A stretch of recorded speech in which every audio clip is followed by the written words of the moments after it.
Hello, hello, hello, hello, hello. Hello, hello, hello, hello. Hello. Want to say something? Hello. Voice test, voice test, voice test. Hey everybody, it's Bacon, and I have Lady Bacon. And this is our third installment into the Road to Adoption uh, whole fiasco. We did record a video yesterday, but the sound didn't work over my fancy new microphone. Good thing it was only $1. Yeah. So, We did skip a week, guys, but there was nothing to tell you, so. yeah, we didn't really have much going on, but we do now Yay! because we started our new adoption classes through the new agency. Which is the big news, guys. We found an agency that we are in love with. Yeah, again, we won't mention any names for confidentiality's sake, but we will say that the person that's ahead of this organization is the one that's doing the classes. She built this organization from the ground up, and she really has worked hard. She has two group homes that she's done for kids that aren't able to be adopted or too old. Teenagers, Yeah, yeah. like 18-year-olds, the ones that are aged out of adoption and that whole process. But they do have that going on for them now, so that's great. So kudos to them. Let's see, what are some of the biggest things that we dealt with was the attachment and separation issues, not for just the child, but for the parent as well. And for the families, guys. Yeah, and for the families that the kids are being taken from. So there was, I mean, it was a lot of great turnout. Insight, yeah. Yeah, I mean, this person was a foster kid herself, and so she understands. She understands how everything else basically works in the whole system. She's been through it, um, and she was even in an orphanarium, so that had to be hard. Um, the biggest thing that we had to deal with is that there was a video that we watched. It was about a kid that was thrown around until the age of 17, where He where was in he 23 foster homes, guys. yeah, in and out all the time. Some of which weren't very good at all. One of them had, basically how they described it was a basement with a light, and there was 3 feet of water that he had to walk through to get to his bed, and it was only like 2 inches away from the water. And he lived there for the longest. He lived there for 4 years before he finally got moved. Yeah, and I mean, he was into drugs, alcohol. He ran away. Tried to commit suicide 5 times. Yeah, and eventually ended up doing so on the fifth time, unfortunately. And what the crazy part was is like the foster dad took pictures of his body to send to all the counties because he had been in therapy, and basically the state didn't want to pay anymore and they didn't want to deal with it, and so they took him out of therapy, and he ended up killing himself, which is a really unfortunate statistic for these kids. And you know, it really makes you think what is going on in these kids' minds. Even if they're like little, they understand, and like if their needs aren't being met, they can develop attachment disorders, and it's just crazy sad, guys. Yeah. The main thing of this whole video, one of the main things is that we filled out our application too. So, and that in itself is a process. So okay, so our application was 6 pages long. Yep. And I mean, it went through everything to the bedrooms that we had, the beds. And guys, Um, this is just the beginning of paperwork. I mean, we get paperwork every week, and it's gonna be like that forever. Yep, and that we got all our documents made copies of. One big part of the application was your references. Mm-hmm. That I wanted to kind of bring up to you guys.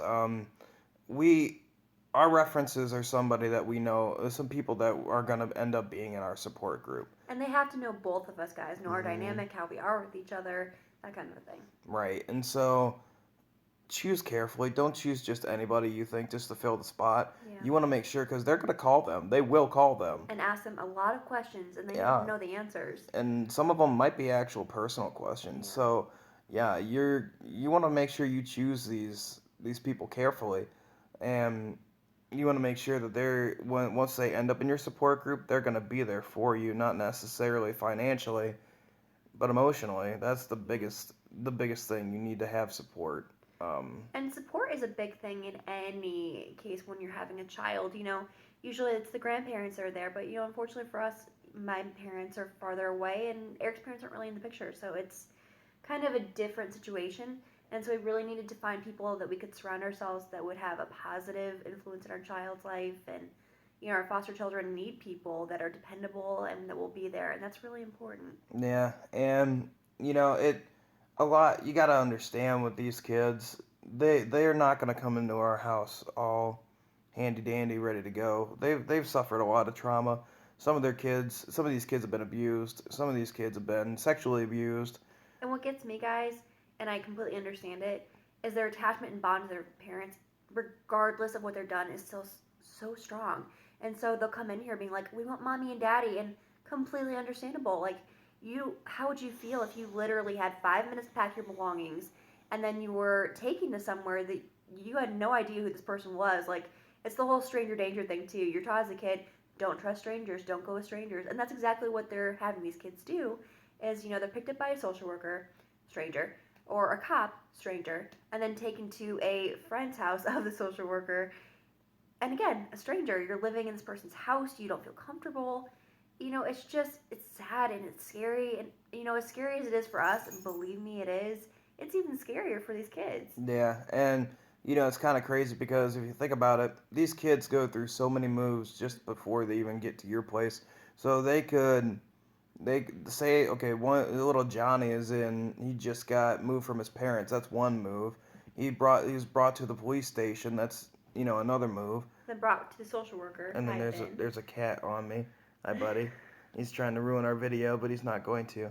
Anyway, so this, and then brought to the social worker, and then brought to our house. And that's not saying if they're brought to a different house and moved. They could be moved 3 different times before getting put to our place. Guys, this is all in one day. Yeah, and then some of the other moves might take course over the course of years, and they might be moved over the course of years before they find their actual adoptive family. But we love about our social worker, or our person that's in charge of everything, is she does not like to move these kids. Once they are in a home and once they're stable, she will fight tooth and nail to keep them here. And she has a hand in every single case, which is something that is so rare to find, guys. Usually in the state system, it's just passed off from social worker to social worker. And this woman has taken all these kids under her wing, and it's like one big family. Mm-hmm. And everybody is this giant support group, and that is something that is so rare to find, guys. It really is. Yeah, and I think the moral of the story for this episode, I guess, is there's 3 words that they say a lot, and it's very true, and that's moves hurt children. Mm-hmm. So that's one thing, and they go through the 5 stages, of loss and denial, just like we do when they're taken from our home, or just like the parents do when they're taken from their home. And some of these kids can, she was spending the entire time trying to get us prepared for possible scenarios. Some kids might come in and try and play us against each other because they're mad and they want to go home.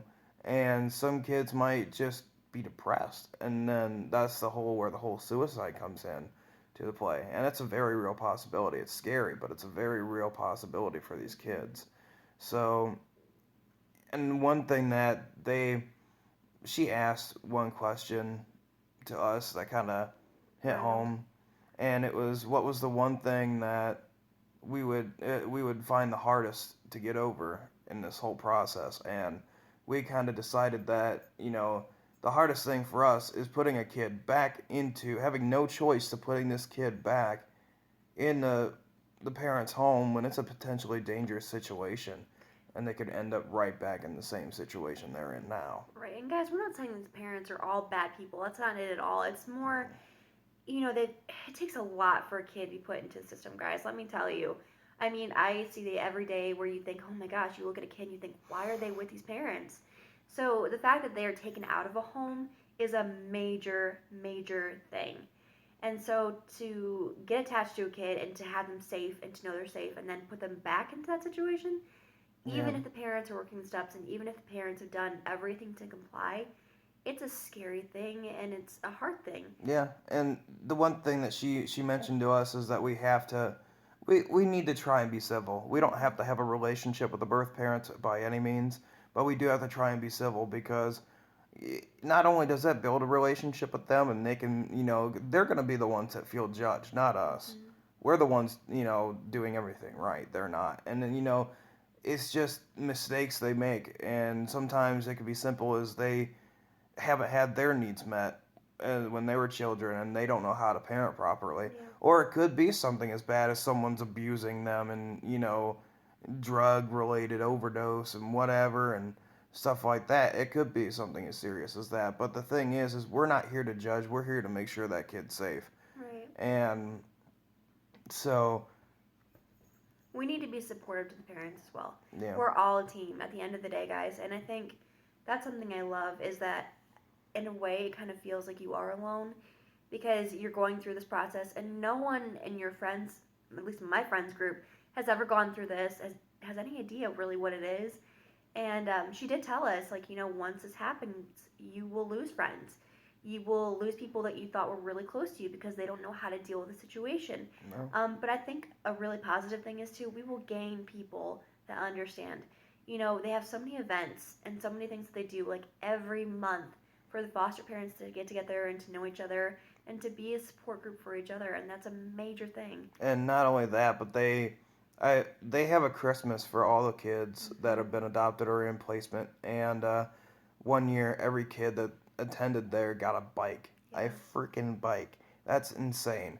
And They it's a also, huge deal. yeah, they also send everybody to a water park at the end of the summer, which will be pretty cool. Yeah. Um, but they really do take that opportunity to be a part of these people. Oh, apparently, I'm boring. To Sorry. be a part of these people's lives and these kids' lives, and that is amazing. Yeah. And the when she looked and we told her about that whole situation, she told us, she goes, it's gonna happen, it's gonna suck, Hmm. but whether or not you're strong enough to deal with that is up to you guys. And How you deal with it. yeah, and we have the support group of the agency that we're going through. We have Friends and Emily's family. parents, we have my friends that I put down as references, but the fact of the matter is, not everybody is going to understand. That's okay. We No. don't ask everybody to understand. We just ask everybody to, well, basically realize that, Our lives are gonna yeah, change. our lives will change. Everybody's lives will change that's involved in this because in some way, shape, or form. There might be nights where this kid's screaming his head off and just throwing things around the room because he or she is angry and stuff like that. There might be nights where the kid's so sad that it's crying throughout the night and we have to be there and we're going to be tired. And we're already tired because we have a lot of stuff going on. Yeah. And the it's it's a process. And the thing is, too, guys, like, I kind of spoke about this before, but like when I went through fertility treatment, I felt like very alone because, again, it's something that people don't really understand. But I didn't really have a support group at that time. And now I do in this whole new journey. And I also found some things on Facebook. They have support groups on Facebook. Hmm. And maybe those are things that you want to get involved with. And, there's people that are experienced with this foster system that can help you and can guide you. There are a few judgmental people on there, but then again, anything that you put out on social media, people are going to judge. Yeah, make sure you be very careful what you put out there on Yeah. social media Mm-hmm. and, about your personal life because Mm-hmm. everybody can see that. Yeah. And if you don't want someone commenting something negative on it, then it's probably better off just to kind of let it be. And then find somebody else that's actually been through it, or actually find Mm-hmm. somebody on the support group and message them privately about it.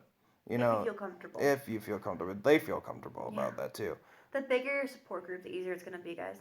Yeah.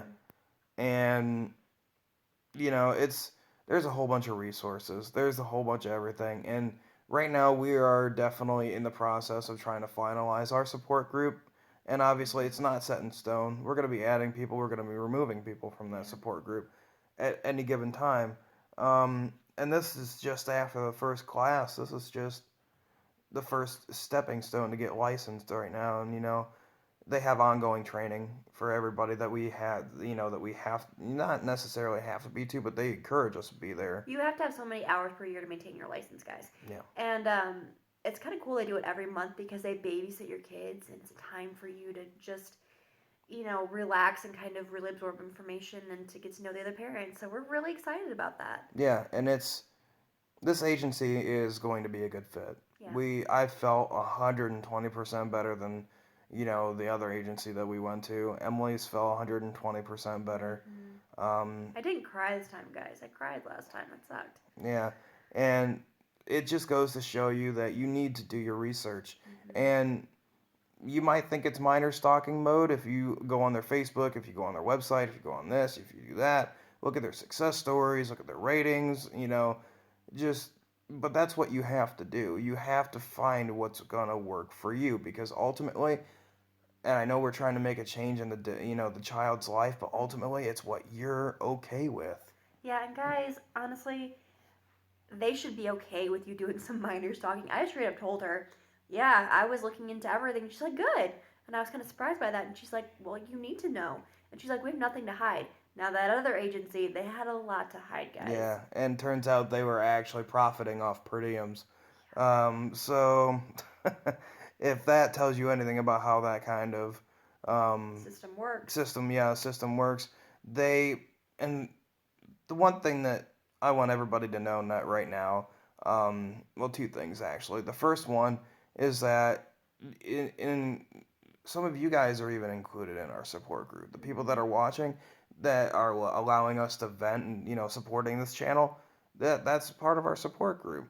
And two is that shoot, oh, sorry, I'm terrible at remembering what I'm gonna say.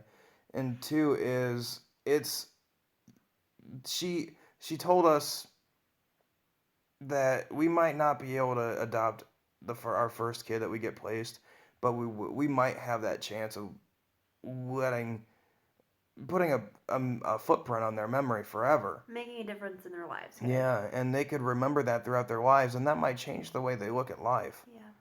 And that's And such an amazing impact, too. It yeah, really is. It's an amazing impact to change someone's life. I mean, how many opportunities do you get in this lifetime to do that?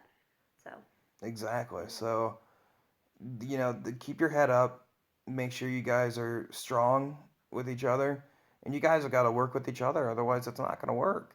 team efforts, guys. Yeah, and make sure you understand and your partner understands what you guys are willing to do and not willing to do.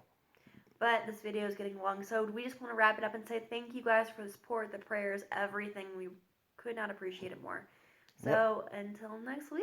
Okay, we'll see you later.